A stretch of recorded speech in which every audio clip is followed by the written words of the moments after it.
Prepare yourselves for a battle of epic proportions between two titans. Feast upon their voices and revel in their words. This is Dueling Ogres.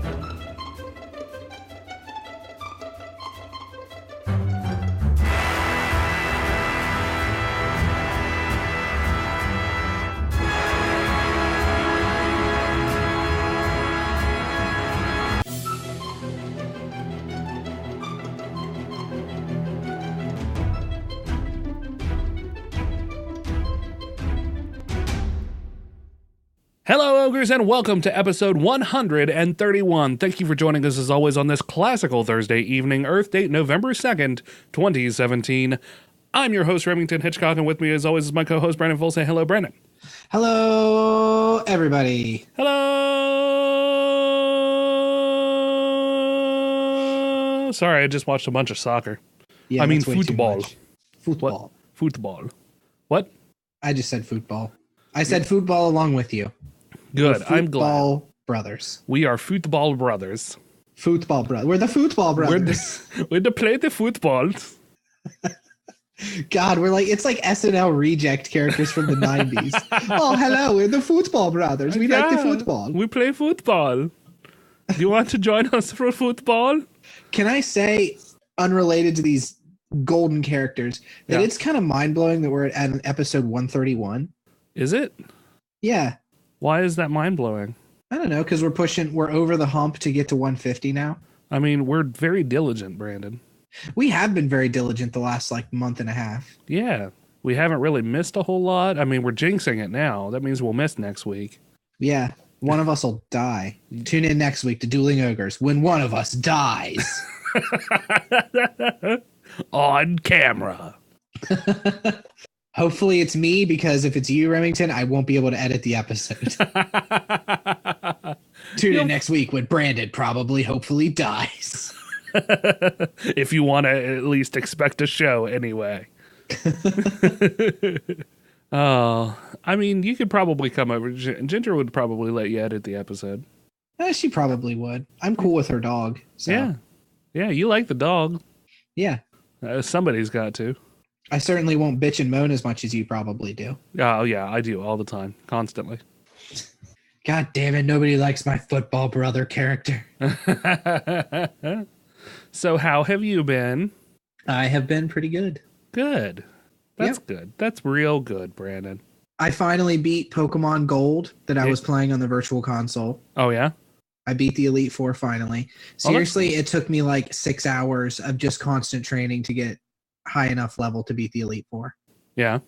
Yeah, but I finally did, and I gave him the middle finger. I was sitting out in the living room with my girlfriend watching TV, and after I beat the Elite Four, I threw the DS and threw my arms up in the air like this. In silence. Just throw, bam. Nice.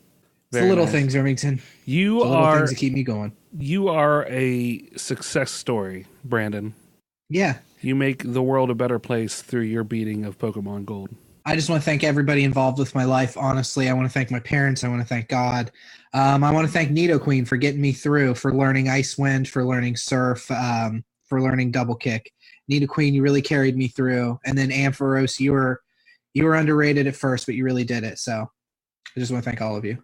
You know, speaking of Pokemon, I know we kind of haven't finished our little start-off banter bullshit, but I just read that Team Rocket is going to be returning to Pokemon Ultra Sun and Ultra Moon.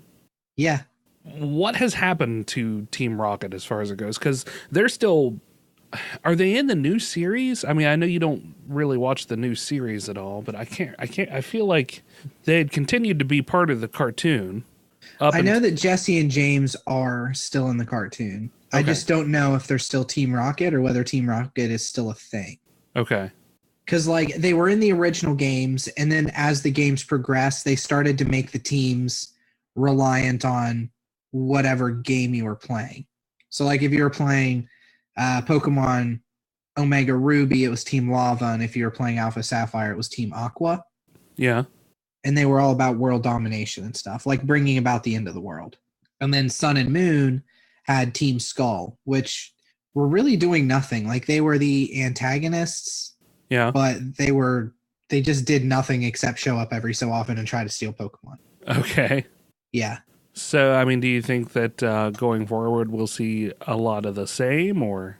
It seems like it. I haven't really played any of the last couple of generations of Pokemon. Like the Gold that I was playing was the Virtual Console release of the year 2000 Pokemon game. Oh, I see. I gotcha.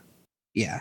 So I'm definitely going to be playing Ultra Sun, or I picked up Ultra Moon to pre-order, so it comes out the 17th. Yeah. So 2 weeks from tomorrow.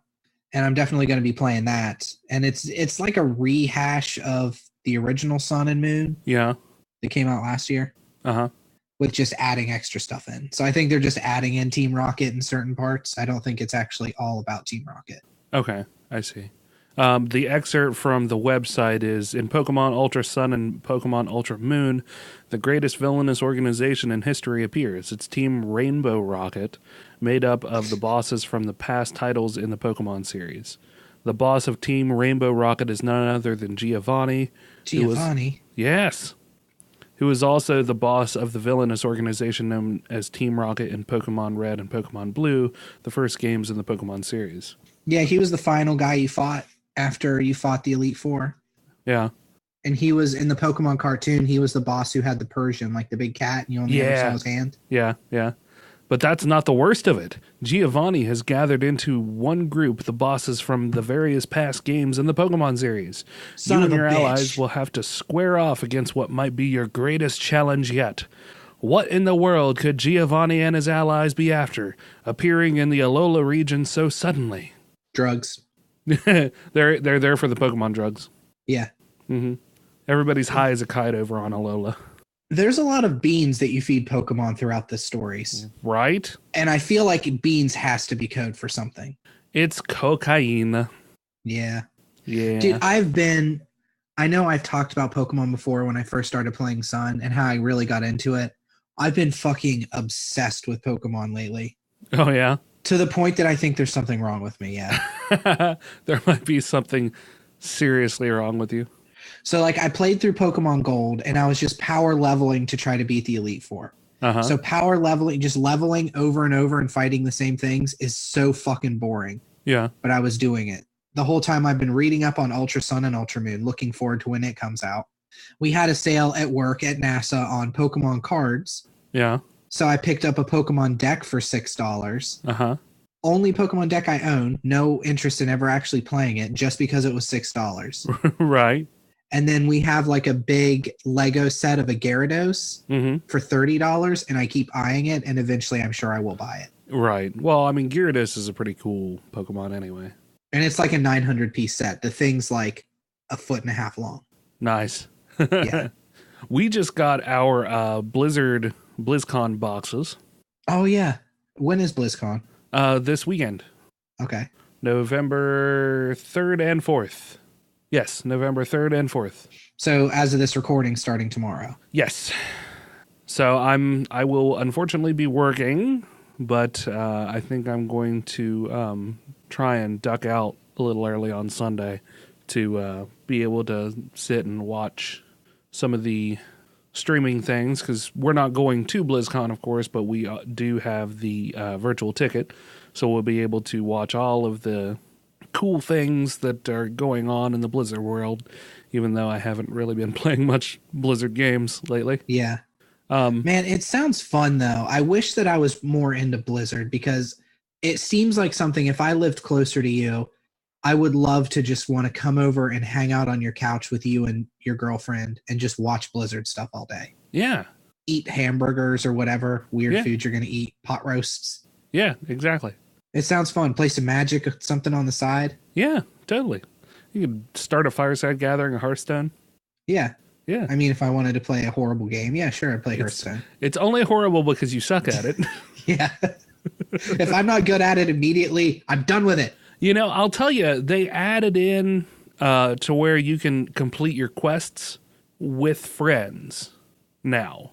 So you can get your gold by completing things with friends.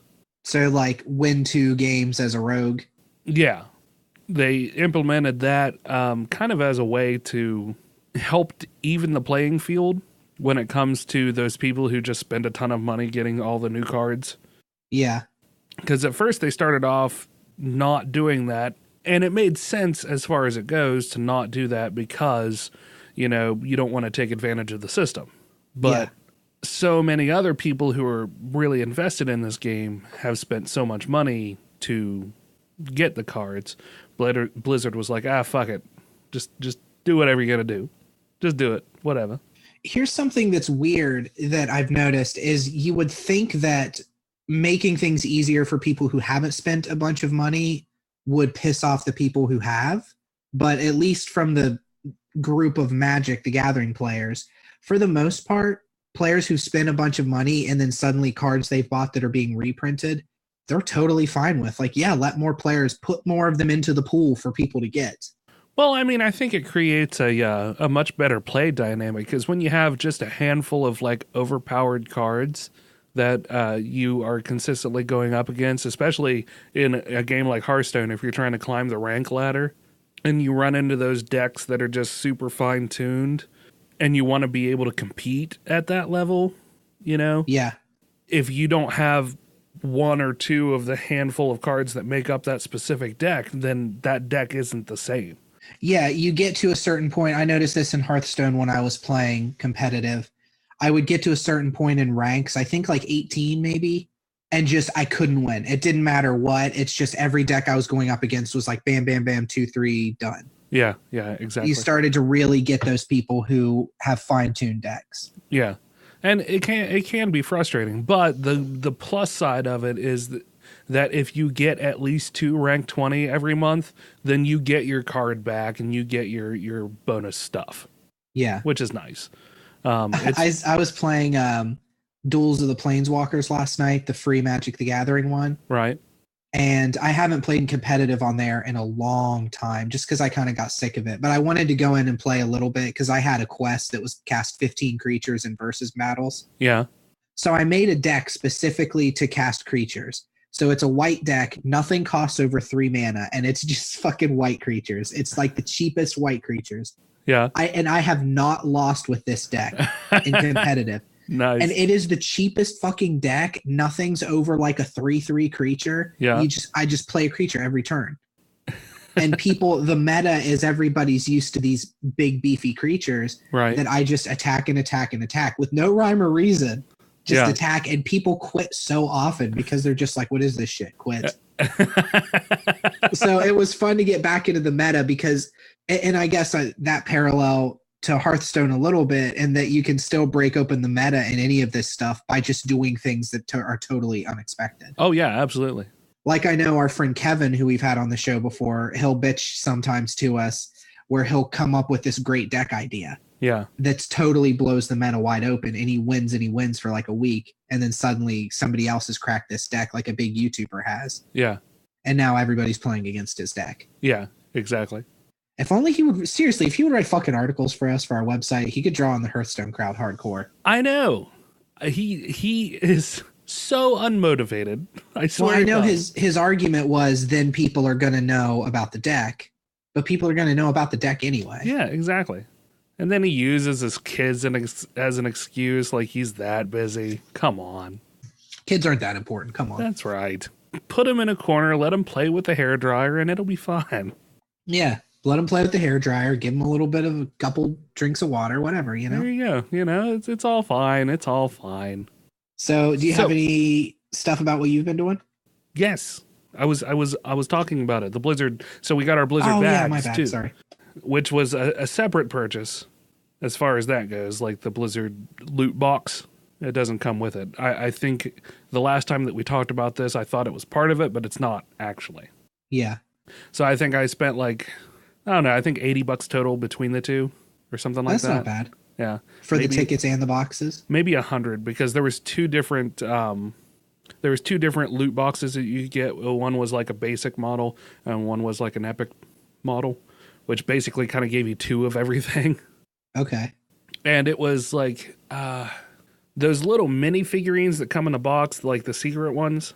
Yeah, like you know what I'm talking about? Box figures. Yeah, you get a couple of those, and then there were a couple of like you got a backpack, a Blizzard backpack that has these little emblems And I guess the thought was this year that, especially for people who went to BlizzCon, you could actually trade your emblems with each other and put them on each other's backpacks. Oh, okay. Yeah. So, I mean, that would be cool if we were there. But we're not, so it comes with like a basic one that has all of the symbols for the Blizzard games on it. You know, Overwatch, Hearthstone, World of Warcraft, Diablo, StarCraft, and Heroes of the Storm. So it has all those little emblems, and then you got another package that had 3 like random ones. Mine was ETC, which is the Elite Tauren Chieftain. And like the design of that is just is a Tauren playing a metal guitar. So yeah, and the 76 from the Soldier 76 logo of Overwatch, and then a little skull one, which is I think from Overwatch as well. And then, like I said, I got those little figurines, and then some smaller keychain figurines as well. Wow, so they really loot out the loot box. Yeah. Last year's, I mean, this one was kind of, I hate to say it, but it was a little anticlimactic. Like last year, we got the big box and we got a fucking Blizzard Stein that has the lid that raises. Yeah, that everything. thing is huge. Yeah, massive. And the Overwatch theme was a blow up hammer from the German guy in Overwatch whose name I'm brain farting on. My brain apparently just doesn't want to work today. Hammerstein. Yes, we'll just call him Hammerstein for the moment. Okay. Because I cannot think of it. It'll come to me like 10 minutes later. I want to play that game so bad. Overwatch? Yes, I want to play it like frequently. Why don't you? Because my computer doesn't run it very well. Oh, can you just not run it at low settings? Not really. Not well enough for me to enjoy. I'd say you need to get an Xbox, but you wouldn't use it outside of, I bet Ginger would though. You should buy an Xbox. I mean, there for a while, the only reason I had an Xbox was to play Halo and Fable. Yeah. That's the only reason I had one. Exactly. I guarantee they'll be on sale Black Friday for $199. Oh, yeah? Uh-huh. That would be cool to play Overwatch on. I think I would like it better on a controller anyway. Yeah, Overwatch will probably be on sale for like $29.99. Yeah. It does not fucking go on sale. Overwatch sells so much on console. It is insane. Oh, yeah? I've only ever seen it drop to $40. Mm-hmm. Which for a game that's been out for, I don't know if it's been out specifically a year, but it feels like it's been out for quite a while on console. Right. I don't know how long it's been out either, to be honest. Yeah, but still, if any other game would have gone on sale for like $30 by now. Right. Well, and it hasn't, because it's just like GTA 5. People continue to buy it, so they don't ever drop the price that much. Yeah, exactly. And that's kind of tends to be how it is with Blizzard games. Yeah. Like, I mean, you can get the World of Warcraft, all the expansion packs for relatively cheap, but the most recent expansion is still like $40 or $60, something like that. And it's been out for a year now. So are we going to talk about BlizzCon next episode? I don't know. I don't know if we will or not. To be perfectly honest. I missed the BlizzCon episodes. Yeah? Yeah. Well, maybe you should come over and watch it with us, Brandon. No, I don't want to talk about it. I miss you talking about it while I bitch and moan the whole time. I think those are solid episodes. Okay. I see how it is. I'll never forget. I'm not even going to talk about it. Just cut that out, because I don't want this to turn into like, remember this funny thing? But oh, why not, Brandon? Because it's just derivative, isn't it? To be like, remember this funny moment that happened? No. It was whenever you were talking about, I was bitching about how long-winded you were being. Yeah. And you were like, I just need to fucking get through this, Brandon. I'm trying to describe all of the changes that they've done to WoW. I just need to fucking get through this. And I was like, all right, I'm sorry I keep interrupting you. Go. And then your change you were trying to get out was they changed the fucking size of the menu. Yeah. And that was it. You were like, and they changed the size of the menu, so it's 100% larger. And I was like, are you fucking kidding me? And we got into this whole thing about it. You're giving me that much shit over them changing the menu. It wasn't the menu change, man. It was the UI change. Yeah. Duh.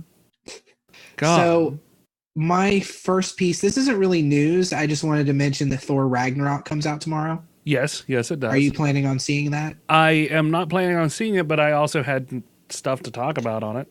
Okay. Do you want to do Thor Ragnarok stuff then? Yeah, Are you we done can with do that. BlizzCon? So, there are already reviews coming out. Some of them are spoilery, some of them are not. I will not go into spoiler territory with what I've read. But from my understanding, I've read two different kind of sort of almost conflicting reviews. Okay. Both think that the movie is a departure from the standard Marvel formula to a certain extent. Okay. So it doesn't quite feel like that Marvel, here's the Marvel banhammer on being creative with our property. Yeah. And they both also say that it's very funny. And that's kind of how it's breaking the mold, where it's a lot more funny. Okay. Now, so it's almost kind of just straight up comedy? Almost, yeah. So the director, Taika Waititi, he's a New Zealander, but I guess it doesn't make him a bad person that he's a New Zealander. But he is he's not a super, super well-known director, but a lot of his stuff has been in the realm of comedy. Okay. He's also been an actor and a comedian, so his process seems to be pushing the comedy anyway. And as we've seen in the past, Chris Hemsworth has fairly decent comedy chops. I mean, his delivery is pretty spot on. So the conflict in the two reviews is that one of them thinks the comedy is a little like kind of removes you almost from it. Okay. And the other one says that it's a pleasant surprise and a pleasant departure from Marvel kind of ham-fisting their overall plot into your throat.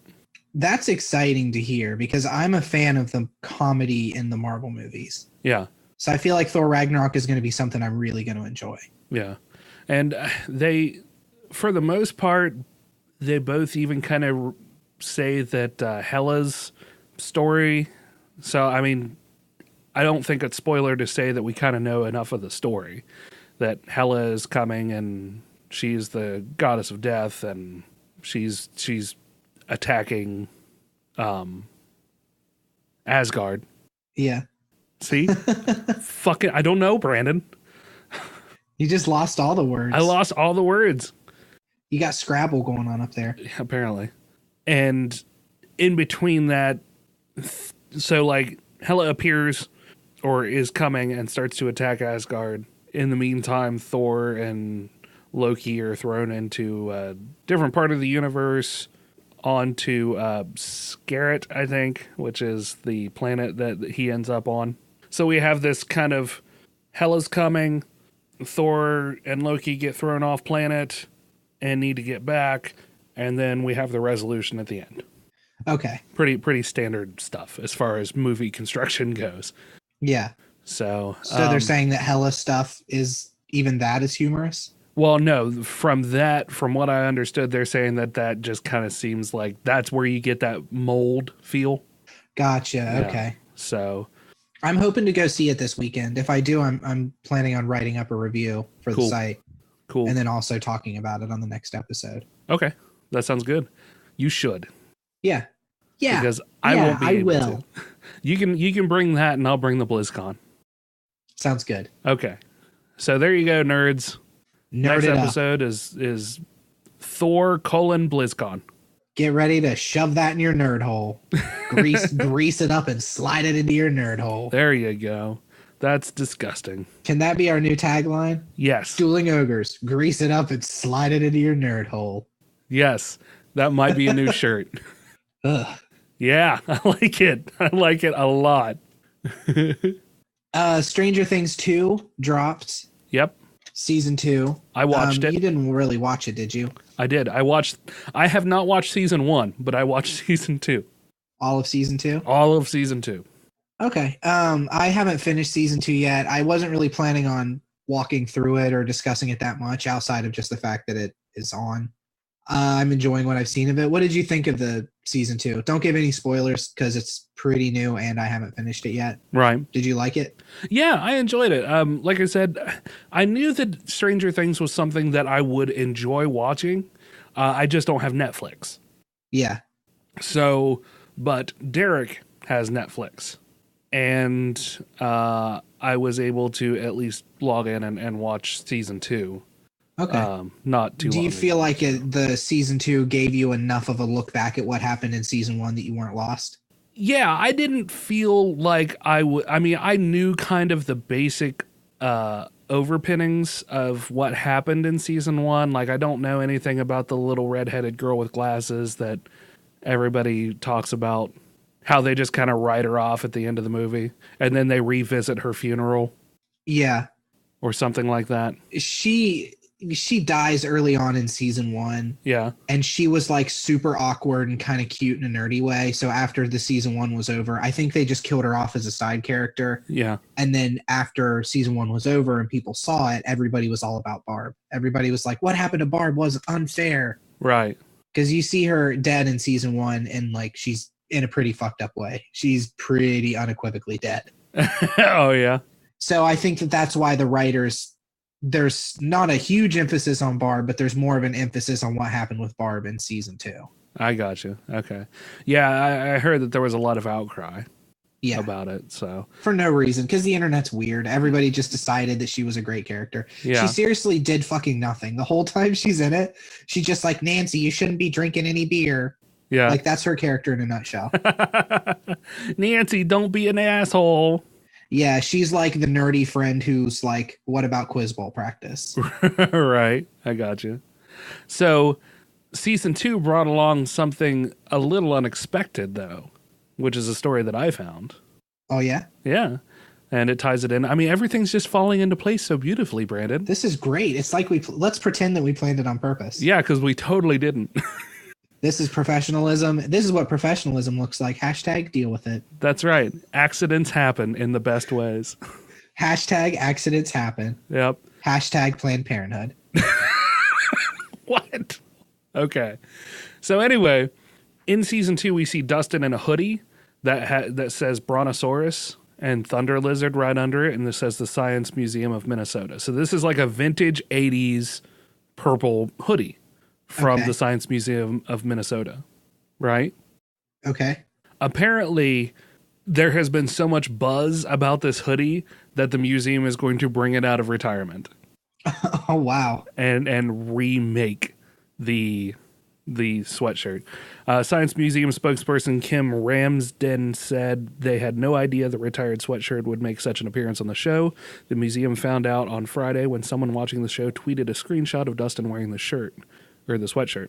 The original sweatshirt was sold in the museum gift shop in the 1980s, Ramsden said. They don't know how the show got a hold of one of the vintage hoodies, but the museum is already working at recreating it for eager fans. So. Okay, yeah, I see it. Yeah. God, fucking ads that play automatically. I hate them. Everything about them. I despise them. So that's really, really neat. And really awesome for the Museum of Minnesota, because you know that they're going to get inundated for those. Oh, yeah. And I feel like, unfortunately, there's not a whole lot of action going on at the Museum of Minnesota. Yeah, you don't know. I mean, well, somebody wants our hoodies, huh? Everybody's going to want one of these Brontosaurus hoodies. God, get the printer press out. Come on, let's go. Come on, we got to get that Thunder Lizard rolling. Got to get it out there. Are we a terrible podcast, Remington? Yes. I have this sneaking suspicion that we're a terrible podcast that goes into bad Minnesota accents sometimes. Well, now everybody in Minnesota has stopped listening, so there's that. Oh. I was trying to think of something funny to say, but all I got was... It's a huge loss, Brandon. A huge loss. At least 30% of our listeners are from Minnesota. From Minnesota. From Minnesota. We just figured out how to download things. We live in West Virginia. You can't make that joke. I'm pretty sure anytime another state comes up, I always make the joke that they don't have internet. Yeah, you do. It's just some good-natured Dueling Ogres ribbing. Some barbecue ribbing. Some Here's another barbecue random brontosaurus story, Remington. burgers. What? I said, here's another random story for you. Okay. The Nintendo Switch had an update recently Uh-huh. that allowed third-party controllers to work on it now. Yeah. So somebody could make a wired third-party Nintendo Switch controller like a Mad Catz or a Rock Candy controller. Huh. But because of this update, you can now use GameCube controllers Oh, wow. on the Nintendo Switch. So Interesting. people hit up Nintendo because they saw that with this update, it allowed GameCube controllers to work. And they were like, hey, does this mean you guys are going to release GameCube games on the Virtual Console? Because that would be pretty awesome. And Nintendo's official response was basically, we didn't think it would do that. Weird. Huh. How about that? So here's a quote from Nintendo of America President Reggie Fils-Aime, who gave an interview with Kotaku. Uh-huh. And he said, and this is paraphrased from Kotaku, in our latest system software update, it enables third-party peripherals to work on Nintendo Switch. As a result, the peripheral for Wii U that allows it to attach GameCube controllers also works. I think it's fair to say that that peripheral working was as much a surprise to us as it was to consumers. Now, Nintendo is kind of notorious for also keeping their cards very, very close to their chest. Right. So this could be intentional, and I would be surprised, honestly, if they didn't release a GameCube Virtual Console games at some point. Yeah. But I like the idea that they release this update, then suddenly they're like, oh, God. Everybody won't shut up about GameCube games now. Right. So, in Nintendo Switch news... Yes. This may be the most serendipitous episode that we've ever had. This is working really well, yeah. I'm not lying. Like, I don't think you people understand. We did not talk about the stories that we were going to talk about beforehand. We just both said, I have X amount of stories. Yeah, that's what we said.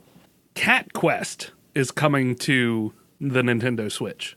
Hat Quest? Cat Quest. Okay, so Cat Quest came out in August 8th. Oh, cat with a C? Yes, Meow, C-A-T. meow, meow, Cat Quest? Yes, meow, meow, meow. Okay. So it came out for Android. Well, it came out for mobile on August 8th, 2017, and it's been getting rave reviews. It's a short RPG with a whole bunch of adorable kind of chibi cats, one-to-one chibi cats. Okay. You know what I mean by one-to-one? Like as an The artist. head's the same size as the body? Yeah. Okay, yeah. Yeah. Just for clarification for anybody who doesn't know. In chibi, there's different layers of, like, you can have a 2-to-1 or a 1-to-1. And the more, that has to do with the relation of the head size to the body. But anyway, it has been a wildly popular game, apparently. It's sitting at a 4.9 out of 5 stars on the Google Play Store. Exactly. So wildly popular, a lot of fun, a lot of adorable graphics, a lot of adorable cat puns, and it's a short RPG, from what I understand. Which all of these things the Nintendo Switch is made for with its handheld abilities. Exactly. It was also released on PC that August as well. But it will be releasing for the Switch on November 10th for Europe and North America. Okay. It was developed by the Gentle Brothers and published by P-Cube Limited. So, Okay. And Gentle Brothers also did a game called Slashy Hero, which I have played, and it's a lot of fun. okay. It seems like it's very similar to Cat Quest, but I'd never heard of Cat Quest until you mentioned it, and I'm just seeing what I'm Googling right now. Right. So what was it, Slashy what? Slashy Heroes. Slashy Heroes. Was it a RPG as well? Kinda. Yeah. Yeah. I mean, it kind of just like a point slash sort of game. Mm-hmm. So if you want to check out Cat Quest, you can actually get it on Steam as well. And they release it, their Humble Bundle offers it. So I'll put a link down in the Humble Bundle. I don't think I actually get anything if I'm just straight up shouting out a game. Mm-hmm. I don't think we actually get the ability to split it up like that. It's usually the bundles. Yeah. Or if you sign up to Humble Bundle monthly, which is like $12 a month, you can get 10% off of any other store purchases. So that's nice. Well, even if we don't get anything, we both like, and I'm sure we'll talk about Humble Bundle later, because I'm firmly in the camp of like, I've put on fishnets and I'm out walking the streets for Humble Bundle at this point. I'm perfectly okay with it. Right. So I'm sure we'll shout him out more. But yeah. Oh, yeah.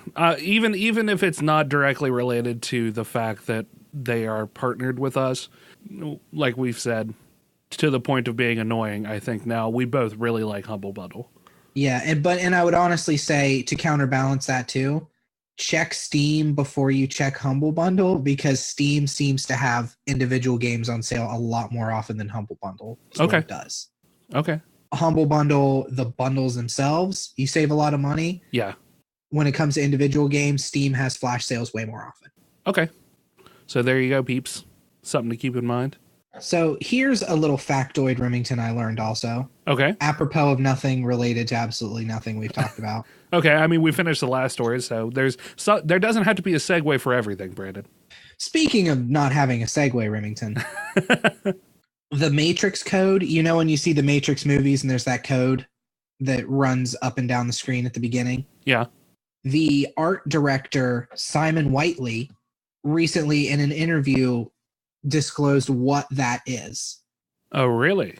Yes. What the Matrix code specifically is. Okay. It is a sushi recipe that he took from his Japanese wife's cookbook. Really? Yeah, so the code at the beginning of the Matrix movies, if you were to decode it, is a recipe for sushi. That's hilarious and adorable. Yeah. Oh, that's funny. Apparently it was an interview with CNET. So, I mean, is that something that nobody had done before, or did we just not care? No, this was the first time it had been disclosed. Oh, wow. Nobody apparently had tried to see what it was, I guess. That's weird. I mean, the internet's a weird place, and it loves its puzzles. Yeah. So you'd think that somebody would have gravitated toward that. Did I talk about, whenever I discussed the Doki Doki Literature Club, did I talk about the ARG puzzle? No, you did not. Okay, there's, like, as an aside for this game that I talked about a few episodes ago, and this is the kind of shit I love. Yeah. You can go into the secret files that the game creates as you play. Right. And there will be files that it'll only create for like 10 minutes while you're playing. And then once something happens, it deletes those files. It does all kinds of cool stuff on the back end of the game that adds a whole other level to what this game is. Right. There are like hidden messages that send you to hidden websites and like Morse code decoded in hexadecimal that are hidden inside the image information of a picture that's reversed that you have to flip. Like, it's really fucking detailed. People are still figuring out more and more parts of the code of this game. That's so crazy. Yeah. I love that kind of stuff. I still think it'd be really fun for us to do something like that sometime. I have a really rough time with those. So, I mean, that's all you, baby. I could do it. We would just need to have an end game for it. Yeah. Because I am not very good at those. I don't think outside of the box in that fashion. Yeah. So we go ahead. I was just gonna say, if we could figure out something to have for an end game. Yeah. If you could figure that out, then I'd be totally cool with it. Gotcha. So did you do anything on Halloween? Did you take the kids trick-or-treating or anything like that? Yeah, I went trick-or-treating with my daughter, but really nothing. I mean, it was fun. I had fun with her, but really nothing exceptional happened as far as Halloween goes. Did what'd she dress up as? She went as a character from Steven Universe, Connie. Oh yeah. Who's like Steven's kind of girlfriend, friend / thing. Yeah. That seems like an oddly appropriate character for her. Yeah, well, her grandpa had bought her a 3D printed sword that Connie uses. Yeah. And I mean, this thing was like fucking 2 feet long. It was like a full-size giant pink cartoon sword. Yeah. So, but Connie's her favorite character. So she either wanted to go as Connie or Connie and Steven's fusion, Stevani. Yeah. But she ended up going as Connie because it was kind of last minute costume wise. I gotcha. Okay. So Connie was easier to find than a Stevani thing. Yeah, I imagine. So, like we talked about, you had asked me what I was going to do for Halloween, and I did nothing. I worked. Yeah. And that was fun.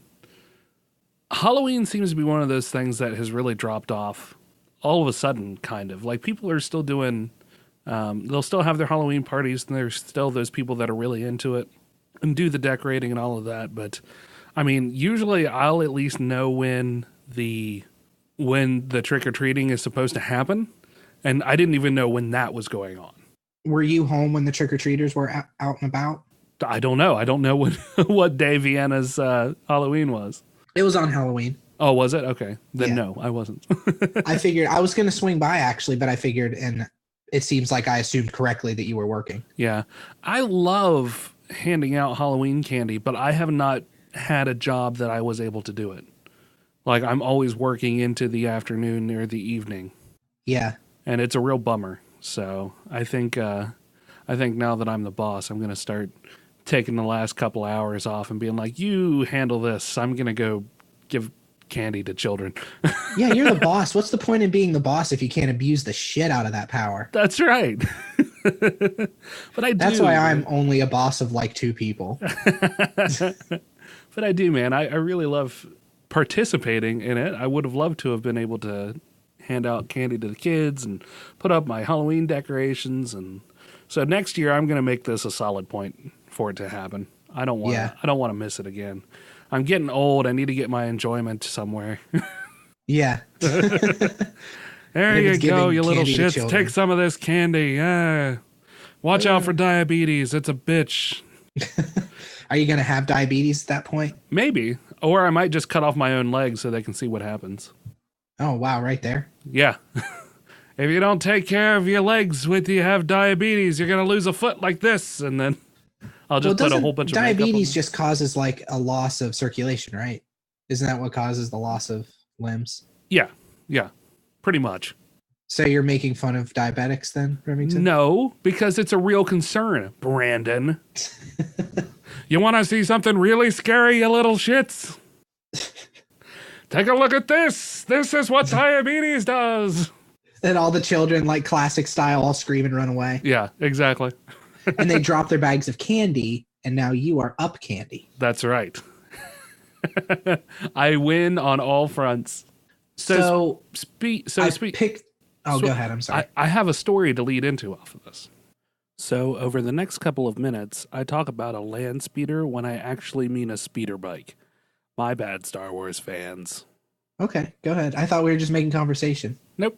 So speaking of Halloween, in New York, there was a couple, and I think this was either recorded or maybe even put together by Casey Neistat, who is a big YouTuber as far as it goes. I don't watch his channel. I don't really know what he does, but Philip DeFranco has talked about him several times. And he's kind of one of those weird success stories. Like he just made it. He didn't have any kind of like formal training so much. He just kind of went and took life by the horns and wrestled. Just kind of became popular from that. Yeah, exactly. But he recorded this couple who had some motorized bikes made up to look like Star Wars land speeders. Okay. So the has a basic like land speeder shell, and then the wheels are hidden by reflective paneling that are kind of slightly angled down towards the road, so it looks like it's just floating across. And they kind of ride around town. You can actually watch a YouTube video where they're riding around Manhattan on this thing, and people are all looking, and then they like drive by a stormtrooper who drops his Chinese food and starts after him. It's really cute. I love how the maker movement is continuing to grow, and you have people who are not only knowledgeable in like robotics and design and industrial light and magic and all of that stuff, who are working together. And with the advent of the internet and how fast everything is, you can get people together to make these crazy ass projects, and not just make them, but then add in editing on them and on top of it. Yeah. Or have a dude who just happens to have a fucking stormtrooper outfit who will comically drop his Chinese and chase after it. Right. Yeah. It's really good stuff. It's the good part of the internet, man. It is. I like it. But yeah, the video looks like it was a lot of fun. And I just thought that it would be a good way to wrap up Halloween for us. Yeah. I do have a speaking of Star Wars thing. Okay. Go ahead. Speaking of space, Star Wars in space. Yeah. You and I don't think you've actually had a chance to look over Starfinder yet. No, I have not. But I've been looking over the Starfinder book. We picked it up we talked about it in a previous episode. I don't know how long it's been, months at this point. It's like the space version of Pathfinder. Right, yeah. I had some trepidation about how the ship-to-ship combat would work. Yeah. I've just started to break into it, so I can't really explain how it works, but it seems to be pretty natural. Yeah. And I'm super, super excited to play Starfinder. Oh, yeah? So that's all I really have. I want to play it so bad. Pick up the books. It looks awesome. I'm clapping my hands silently because I'm so excited. Right. But I'm trying not to fuck up the audio. But it reads really cool. Like all the character designs are neat. You pick your race, then you pick your traits, and then you pick your class. I see. So you're like a human technomancer, and that would be your race and your class. But then your trait could be celebrity. So Okay. you're well known for anything. You could be an android celebrity bounty hunter. Right. Gotcha. And then you're a celebrity, but you can be a celebrity like you're world famous, or you can be, people in my town know me. Yeah. And you get certain bonuses to that. I gotcha. That's cool. So there's this whole like social aspect to it? Yeah, kind of. Okay. Celebrity is only one of them. Really, the traits that you pick just give you pluses and minuses to your stats. So when it breaks it down, a celebrity, I think, gets bonuses to like what is the equivalent of their charisma modifier. Okay, that sounds cool. You sent me a copy, right? Yeah, I put it in our Google Drive. So what happened was I torrented Starfinder book in PDF. Now, I know, especially something like Starfinder, I shouldn't torrent it. However, I ordered the actual hard copy book. Okay. So I used the torrent in a sense that I got to look at it to see if it was something I was interested in. Right. I liked it. I ordered the hard copy because it's really hard for me to work off of PDFs. I like having a physical book in hand. Yeah.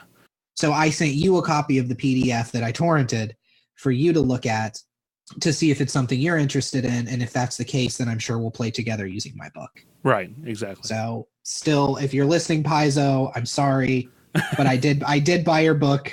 So I just wanted to check it out first. Well, I mean, you can probably, I'm sure that there are Humble Bundles that will have Starfinder in the near future too.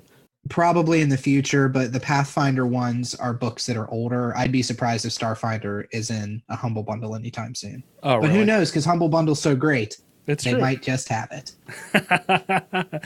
Pandering son of a bitch. So, but speaking of Star Wars, didn't you have some Battlefront stuff?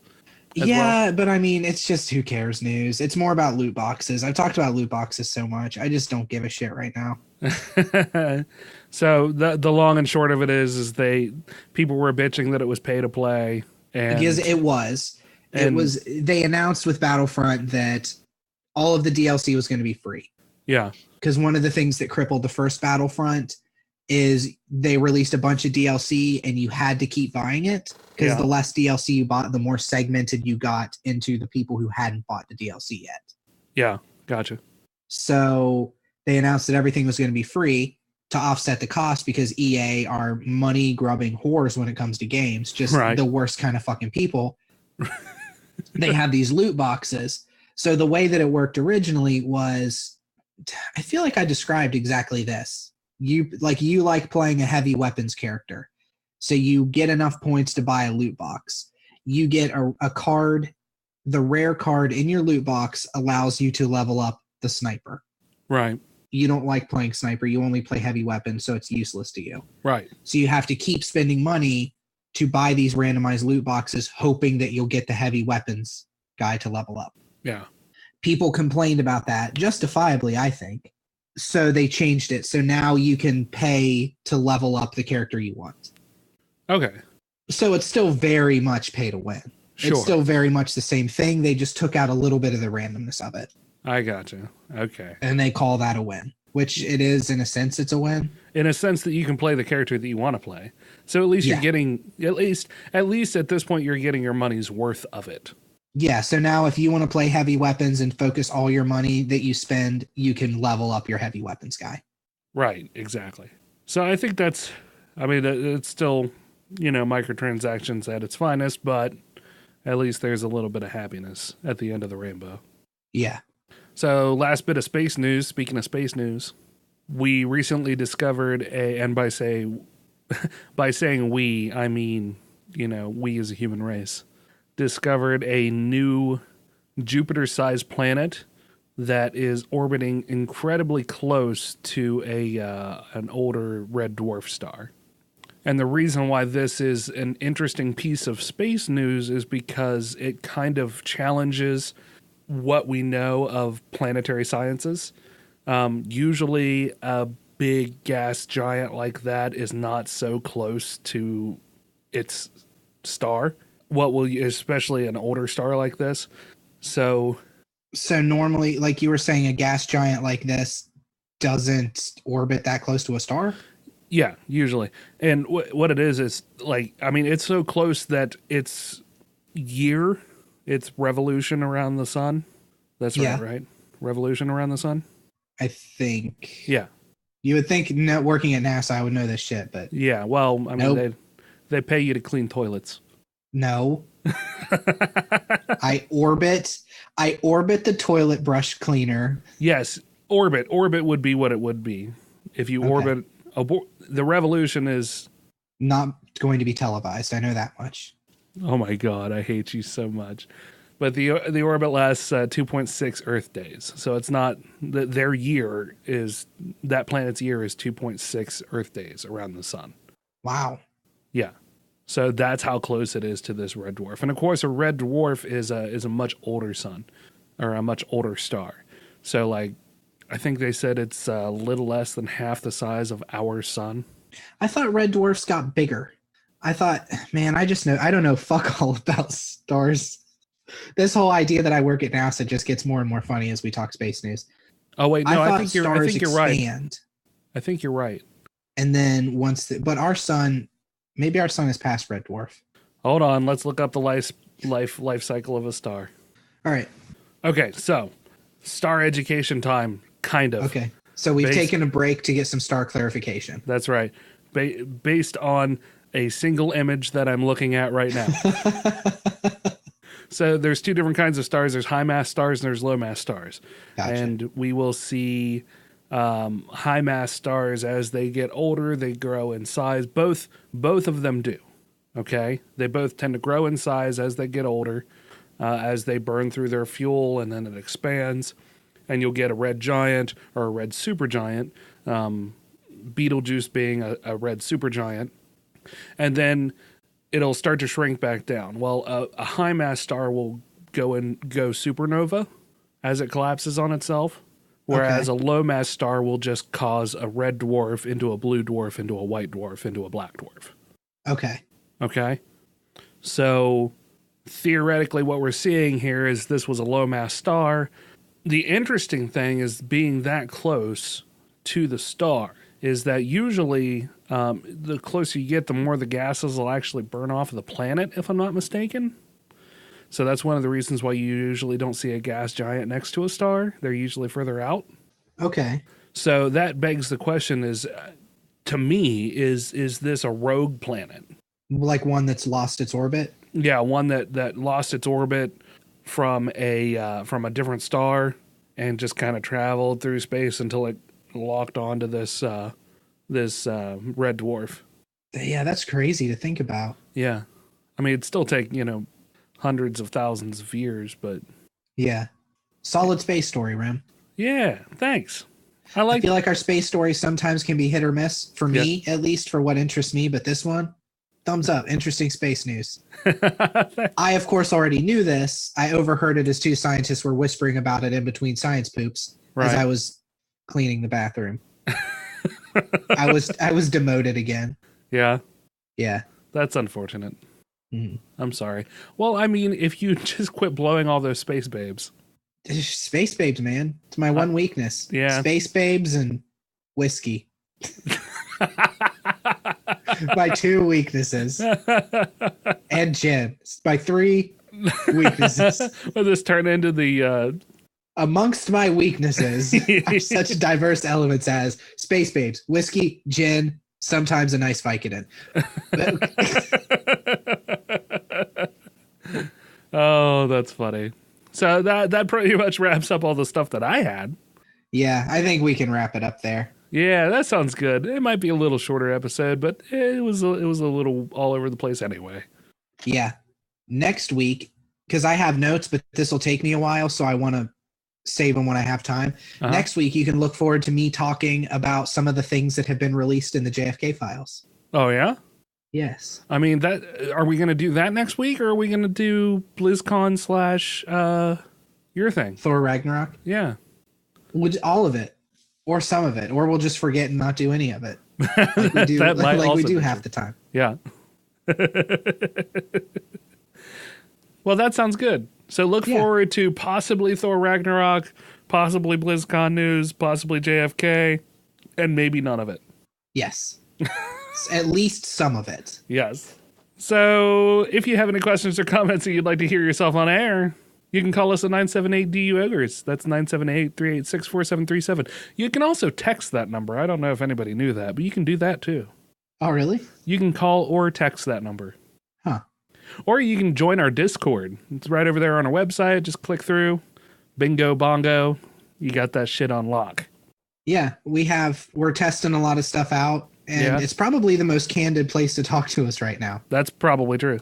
I had a stream going at the moment of our That was pretty badass. I have to say that you got that working. Yeah. I had a stream going over our last 10 episodes. At the moment, it's turned off, but I can turn it on at any time at a moment's notice, really. So that's real nice. You can also reach us on Twitter at Dueling Ogres. Email us at duelingogres@gmail.com or leave a comment on the Facebook page like these nice people.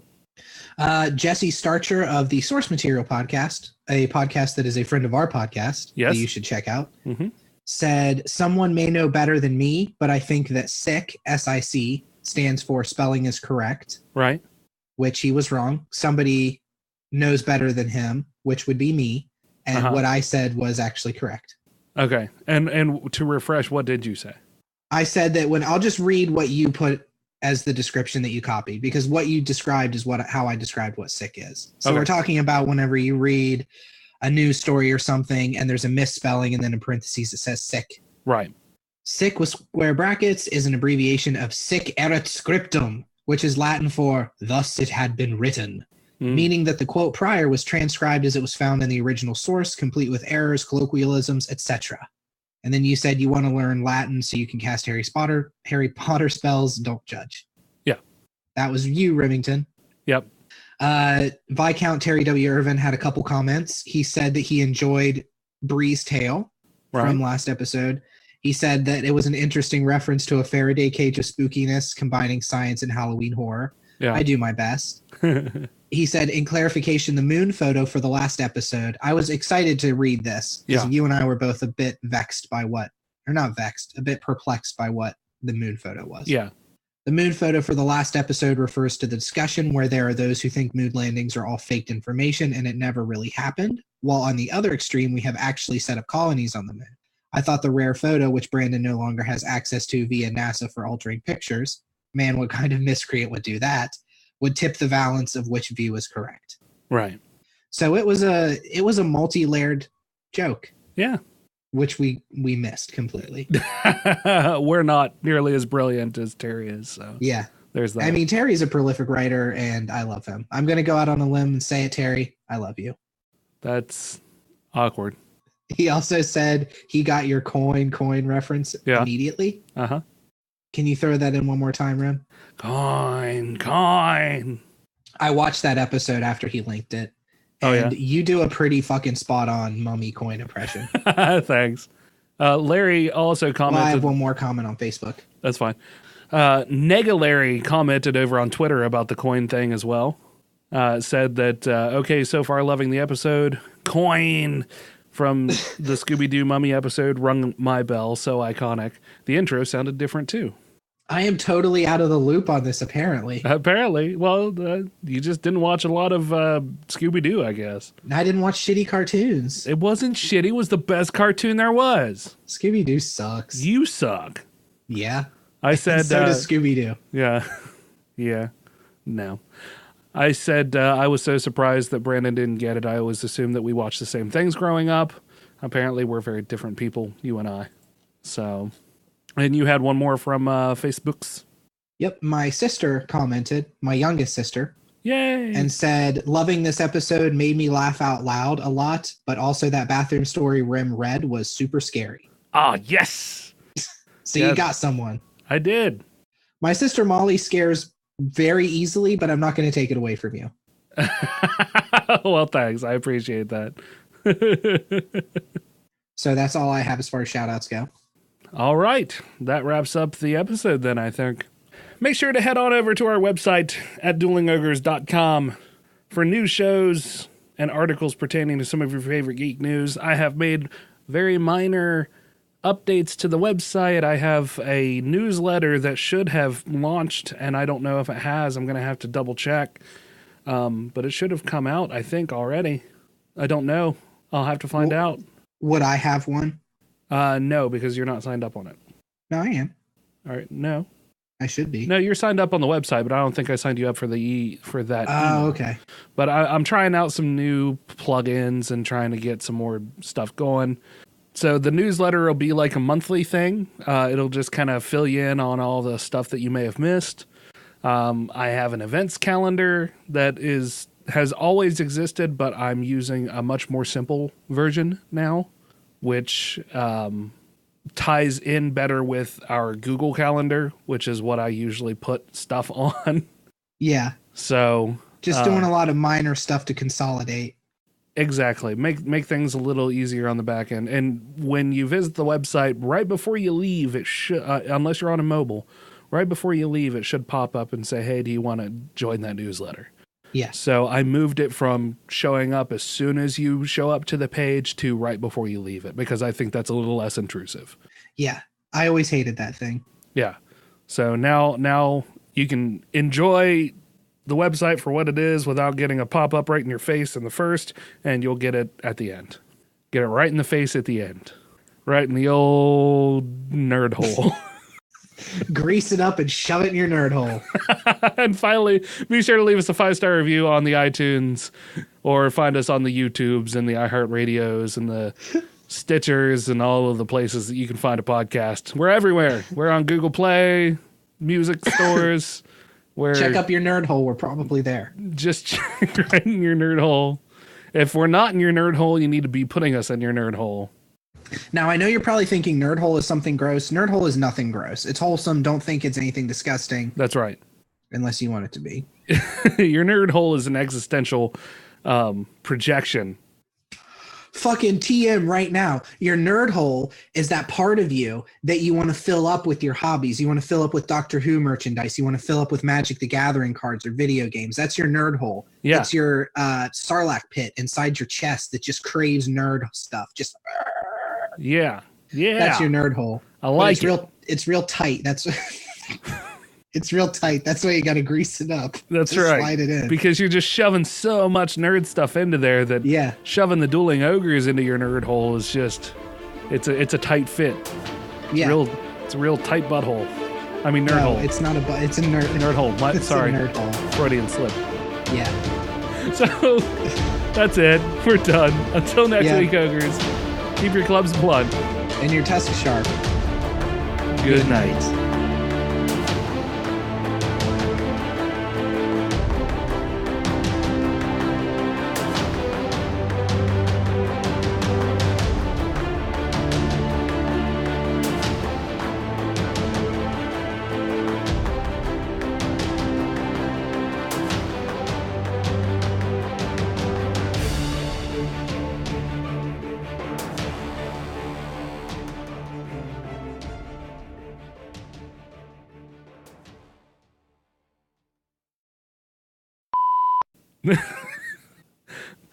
Just right into your butthole. I mean nerd hole. Did that get real awkward? Yeah, it did. Okay, good. For the listeners, I mean, you've talked about buttholes and shoving stuff in them so much in our 20 years of friendship almost at this point that, it is what it is. Yeah. What can I say? I like a good butthole. Did you say I like a good butthole? I like a good sphincter muscle. Because I was literally about to say you like a good butthole. That's why we are friends. We're friends. Yep. All right. Well, now that I can't use that. What about classical? We can do classical. We've never done Yeah. it. I need to change my name back from Dripping Tongue to Remington. Dripping Tongue Hitchcock. Boo Rancid Full. And with me as always is my ghastly co-host. Did you actually listen to the episode? Yeah, I liked the effect you did on the opening with your voice. Thanks. It sounds even better that you have that super fucking weird effect on your voice, and I'm like, that was a really cool, you did a good job with that. Yeah. It sounds like you just had that effect the whole time. Yeah. And I thought the soundboard was going to get old, but it really didn't, and re-listening to it. Yeah, no, we didn't. It stayed funny. Yeah, we didn't ever use it. Well, that's partially why halfway through I handed it back to you, because I knew I was going to start ever using it. In the outtakes, it got used a lot. Oh, yeah? Yeah. I'm sure you didn't stick around for those. No, well, I listened to the first 20 minutes. I listened to some of the stories. I skipped around through like the actual stories we were reading. Yeah. I listened to the intro and outros and the I probably listened to like 80% of it, just jumping around. Right. So no, I didn't listen to the outtakes. You son of a bitch. I'm sorry. It's okay. Oh, just thanks. never let it happen again. I like squeezing the fat of my chin like this and then poking right in the middle where your beard and chin fat is. It feels super weird. Just makes me burp. It's my burp button. Hello, Ogres, and welcome to episode 131. Thank you for joining us always on this. I was going too fast. Which cartoon is that from? What? Dangly bits. Dangly parts. Is that Harvey Birdman? Yes. Birdman? Okay. Yes. Hey, Brandon. Yeah. Did you get that thing I sent you? Did you get that thing I sent you? Did you get that thing I sent you? Make sure to subscribe on our website at duelingogres.com for more news. Oh my God. I quit. This podcast is over. You're out of it today, man. Apparently. Or at least out of the speaking part of it. Yeah.